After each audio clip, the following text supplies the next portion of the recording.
Hola a todos y bienvenidos a nuestro podcast sobre la evolución del conflicto armado y el proceso modernizador y el desarrollo económico de Colombia durante el siglo XX. Hoy exploraremos cómo los dos aspectos sociales, políticos y económicos han moldeado la historia reciente del país, analizando también los procesos de paz y el impacto en el imaginario de las élites. Este recorrido nos permite comprender cómo el país ha enfrentado desafíos complejos, especialmente en términos económicos, y qué lecciones podemos extraer para el futuro. La modernización de Colombia durante el siglo XX estuvo marcada por un proceso desigual y conflictivo. La economía pasó de ser predominante agraria a una economía mixta, donde los sectores como el café, el petróleo la industria jugaron un papel crucial. Sin embargo, esta transformación económica fue acompañada por profundas desigualdades sociales y regionales. En la primera mitad del siglo XX, el café impulsó la economía nacional, pero las ganancias se concentraron en unas pocas familias cafeteras y exportadoras. La industrialización posterior en las ciudades como Medellín y Bogotá trajo consigo el empleo, el crecimiento urbano, pero el desarrollo fue limitado por falta de infraestructura y políticas estatales integrales.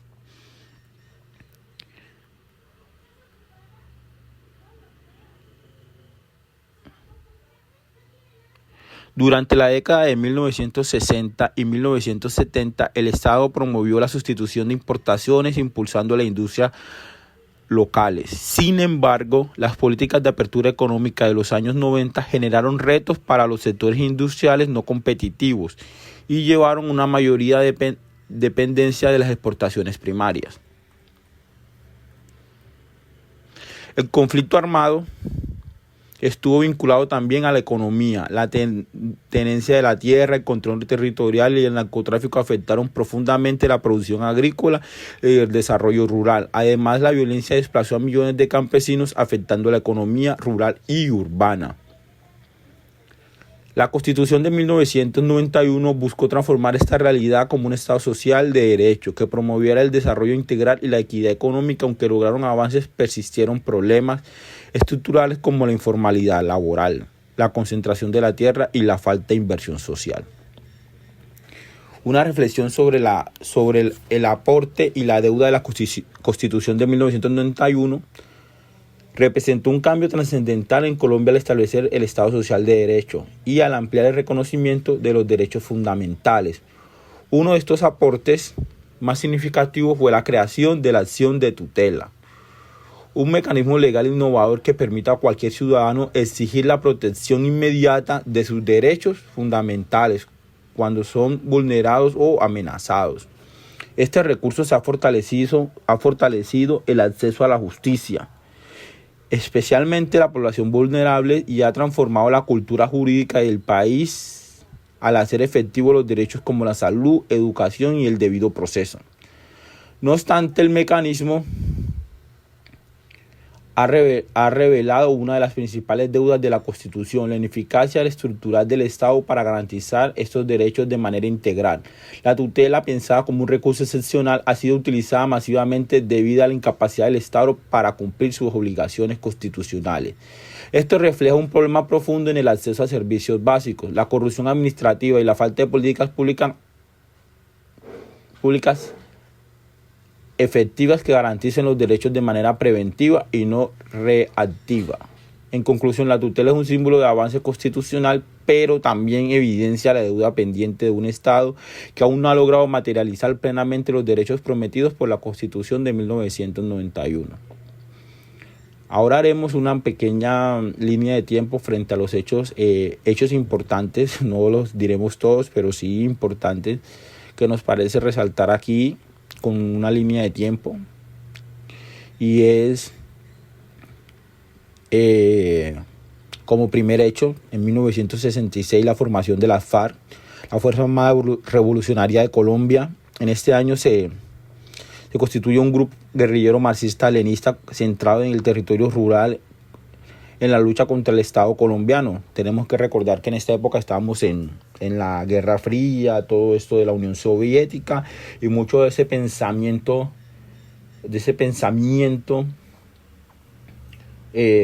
fue llegando a Latinoamérica, y de ahí se fueron fundando estas guerrillas o estos movimientos revolucionarios que primeramente querían un cambio social para cada de sus regiones, en su país, pero que con el tiempo fue cambiando ese pensamiento y fue decayendo. En 1970 el incremento de las actividades guerrilleras. Durante la década de esta década se fortalecen las guerrillas de las FARC, el ELN. El ELN era el Ejército de Liberación Nacional y otros grupos de insurgentes. La lucha contra el narcotráfico y las políticas estatales, represión aumenta la violencia. En muchas zonas del país, debido a esto, Señal Memoria, la élite colombiana empezó a reprimir mucho al pueblo, y estos de manera de protesta o de manera de otro camino a tomar, y ingresaron muchos a estos grupos guerrilleros. La creación del M-19. También en 1970 surge el movimiento 19 de abril, tras el fraude electoral que benefició al presidente Misael Pastrana. Este grupo se presenta como un movimiento de liberación y lucha armada, uno de los grupos guerrilleros más importantes de la historia colombiana. Las primeras apariciones del narcotráfico. El narcotráfico se va estableciendo como un negocio a gran escala con la aparición de los carteles de la droga, particularmente el cartel de Medellín, por consiguiente el cartel de Cali, y como último gran cartel colombiano, el cartel del norte del Valle. Debido a que la falta de oportunidades de la economía colombiana, fue apareciendo este mercado o esta economía ilícita como respuesta a eso, y muchas personas empezaron a ser partícipe de esto. En los años 80, la masacre de los papeleros, el gobierno de Julio César Turbay Ayala se envuelto en una serie de masacres atribuidas tanto a guerrilleros como a paramilitares. La más conocida es la masacre de los papeleros en 1980, que murieron más de 30 personas. En 1984 el gobierno de Elisario Betancur intenta negociar con el M-19 y se firma el acuerdo de paz, y en 1990 el M-19 se desmoviliza y se convirtió en un partido político legal muy importante. El primer acuerdo de paz con las guerrillas. El asesinato del líder político y candidato presidencial Luis Carlos Galán marcó un hito en la historia reciente colombiana. Este asesinato se atribuye a carteles de la droga y genera un fuerte rechazo en la sociedad hacia el narcotráfico. Tenemos que ver que por investigaciones se dio a entender que el mexicano, que era el alias mexicano, Rodríguez Gacha, que era parte del cartel de Medellín, tuvo que ver esto con incidencia de gente del Estado y del DAS y grupos paramilitares que en su tiempo hacían parte o prestaban servicio al cartel de Medellín. A partir de la década de los 80, varios miembros del partido político Unión Patriótica surgió como resultado de los acuerdos con las guerrillas y son asesinados. La violencia política alcanzó un clímax con la masacre de cientos de militantes de este partido. Prácticamente fue exterminado la Unión Patriótica. Muchos de sus miembros políticos fueron asesinados. En el barrio del Salado, en el municipio de Cartagena, paramilitares asesinan a 19 jóvenes, lo que incrementa el temor hacia los actores paramilitares. Ya los paramilitares están comenzando con sus masacres en gran parte del país, haciendo innumerables. Los datos arrojan que hicieron más masacres que la guerrilla. Y debe ser un dato muy importante. Lo que fueron los grupos paramilitares como respuesta a los grupos guerrilleros terminó siendo la cura más dura que la enfermedad.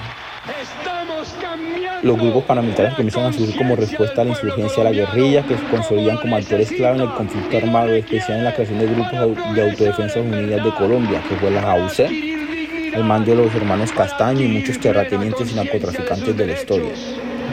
El gobierno de César Gaviria inició un proceso de paz con las FARC en 1990, pero las conversaciones se rompen por poco después debido a continua violencia. En el barrio del Salado, en el municipio de Cartagena, paramilitares asesinan a 19 jóvenes, lo que incrementa el temor hacia los actores paramilitares. Ya los paramilitares están comenzando con sus masacres en gran parte del país, haciendo innumerables. Los datos arrojan que hicieron más masacres que la guerrilla. En 1990, paramilitares y agentes del Estado asesinan a 12 personas del municipio de Rochela, que subraya la complicidad entre fuerzas del Estado y los actores paramilitares.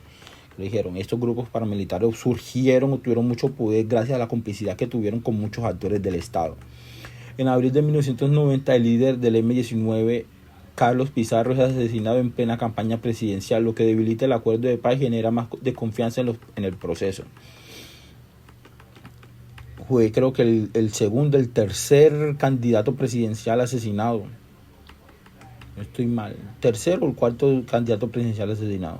En el gobierno, el 6 de noviembre de 1985, un comando guerrillero del M-19 toma el Palacio de Justicia en Bogotá, lo que resulta en la muerte de más de 100 personas, incluyendo magistrados y varios civiles. El ataque es fuertemente repudiado por la sociedad. Y muchas de las investigaciones que se han realizado condenaron al Estado por este hecho. Fue que se denomina un holocausto por la quema de todo esto. A lo largo de la década de los 90, tanto la FARC como el ELN consolidan sus finanzas a través del narcotráfico, controlando rutas y zonas productoras de la cocaína. Como fue el ELN y la FARC un grupo revolucionario y terminó en la decadencia de ser un cartel de la droga, tomando el control de muchas regiones y auspiciando la economía cocalera y lo ilícito en el país.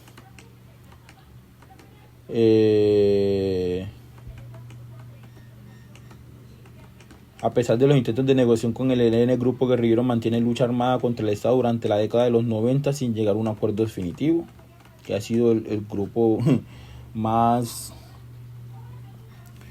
el que más ha se ha insistido en hacer dos procesos de paz que no se han concertado. Al final de la década de 2000 comienza a implementar el Plan Colombia, un esfuerzo conjunto entre Colombia y Estados Unidos para combatir el narcotráfico, la guerrilla y el crimen organizado. Esto trae consigo una fuerte militarización en las regiones afectadas por el conflicto, que fue prácticamente firmado en el gobierno de Álvaro Uribe. Pues fue implementado. El gobierno de Andrés Pastrana y las FARC acuerdan creación de una zona de distensión en el país con el fin de facilitar los diálogos de paz en zona. Se convierte en un refugio de las FARC y se asocia con un aumento de la violencia, que fue lo que conocimos como el Caguán. Entonces, más o menos esta ha sido una línea de tiempo sobre los sucesos importantes en Colombia en el conflicto y en la búsqueda de la paz. Siempre ha habido esa incidencia de guerra, narcotráfico y la búsqueda de los diálogos. Pero como conclusión, Colombia ha recorrido un camino complejo donde la modernización económica y el conflicto armado y la búsqueda de paz ha dejado huellas profundas. El reto actual es lograr un desarrollo económico equitativo que reduzca la pobreza y la desigualdad, garantizando oportunidades para todos. Gracias por escuchar nuestro podcast sobre la